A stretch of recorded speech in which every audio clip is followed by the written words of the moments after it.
हाँ जी, नहीं समझ आ रहा ना कि क्या करूं, कौन सा रास्ता चुनूं, आगे कैसे बढ़ूं, किससे हेल्प लूं, क्या सही होगा मेरे लिए।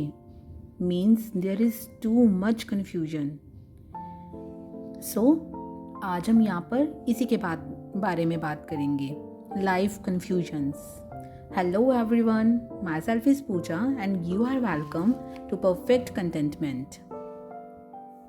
ना मंजिल मिल रही है और ना ही रास्ते का कुछ पता है। तो माय डियर, ये जो तुम बेखबर से होके चल रहे हो ना, यही तुम्हारी सारी प्रॉब्लम्स की जड़ है। क्योंकि जब हम खुद को और लाइफ को नहीं समझते हैं ना, तभी ये सारी कन्फ्यूजन्स क्रिएट होती हैं। और कई बार इन्हीं कन्फ्यूजन्स की वजह से हमें चाहिए कुछ और होता है, बट हम चूज़ कुछ और ही कर लेते हैं या फिर डिसीज़न ही नहीं ले पाते हैं। Or you know why this happens? Because we don't know how to define our requirements. We don't know what exactly we want in life. या उस सिचुएशन से हमें क्या चाहिए जिसमें फिलहाल अभी तुम हो। See, एक बात तो क्लियर है that confusion is not something negative. अगर आप कंफ्यूज हो, there is nothing wrong in that. बल्कि it's good because it shows that you are not dumb. क्योंकि जिस बंदे में दिमाग ही नहीं होगा वो कभी कंफ्यूज ही नहीं होगा। बट अब जब यू आर कंफ्यूज्ड तो इट्स ऑब्वियस कि ऑप्शंस भी होंगे आपके पास। This world is full of options. और ऑप्शंस तो तभी क्रिएट होते हैं ना when we are not clear with our choices. जब हमें यही कंफर्मेशन नहीं होती है कि हमें चूज़ क्या करना है, तो हम कंफ्यूज होते हैं। और जब हम कंफ्यूज हैं तो हमारे आगे ऑप्शंस भी होंगी, ये करूं या वो करूं, इस रास्ते जाऊं या उस रास्ते जाऊं। तो यहाँ पर आकर you need to choose which path you will have to move on, जो तुम्हें लॉन्ग टाइम विजन से कनेक्ट करता हो। आपको किस रास्ते जाना है ये आप ही को चुनना है, और इसको आपको बहुत ध्यान से चुनना है। सेकेंडली, यू नीड टू सी कि सबसे ज़रूरी चीज़ जो तुम्हें चाहिए तुम्हारे डिसीजन से वो क्या है। आस्क योरसेल्फ कि तुम ये डिसीज़न क्यों ले रहे हो, इसका मकसद क्या है, ये डिसीज़न तुम्हें फ्यूचर में कैसे इफेक्ट करेगा। Always remember one thing, never make any decision under any pressure. किसी भी दबाव में आकर कभी भी कोई भी डिसीज़न मत लीजिएगा, या फिर लोग क्या कहेंगे इसके बिहाफ पे। लोगों का क्या है यार, लोगों का तो काम ही कहना है। Because at the end what matters is your happiness.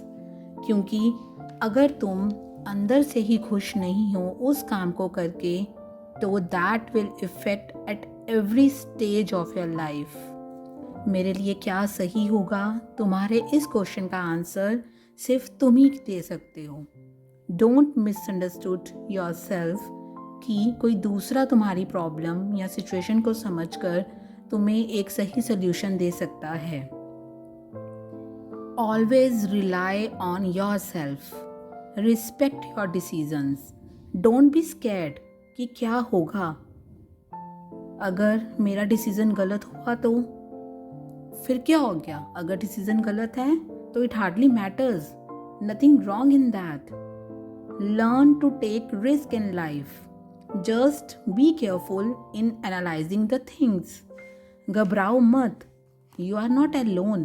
ऐसा सबके साथ होता है। कभी कभी मुझे भी समझ नहीं आता that what exactly I want to do, what exactly I have to do, and at that moment what we need to do is to concentrate on our mind. और जो होगा ना उसे टाइम पे छोड़ दो, क्योंकि लाइफ तो वैसे भी हमेशा हमारे हिसाब से नहीं चलती है ना। अगले ही पल क्या हो जाएगा ये कोई नहीं जानता। फिर इतना डरना क्यों। गलत होगा तो you will learn a lesson, और अगर सही होगा तो that's your success. After all, होता तो जो है वो अच्छे के लिए ही होता है। लाइफ इज मूविंग ऑन, और जिंदगी के आखिरी दिन तक we can not decide that what is right and what is wrong, because जो हमारे लिए सही है क्या पता दूसरे के लिए वो चीज़ गलत हो, और जो हमारे लिए गलत है हो सकता है ना कि दूसरे के लिए वो ठीक हो। तो क्यों खुद को इतना परेशान करना, बस इतना भरोसा रखिए that you did well.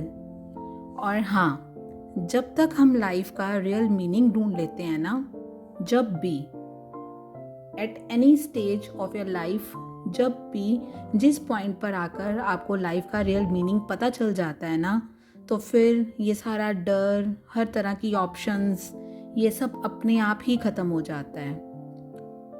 My dear friends, we have only one life.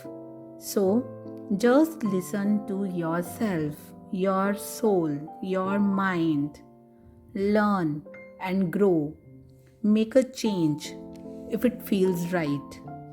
And know that no matter what happens, you can still enjoy your life and be happy. कुछ भी हुआ है कोई बात नहीं, बिकॉज एक ना एक दिन सब कुछ ठीक हो ही जाएगा।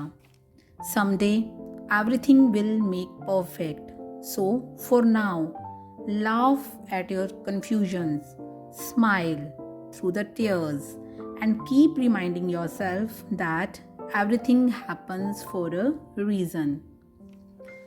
So I think that was all what I wanted to say.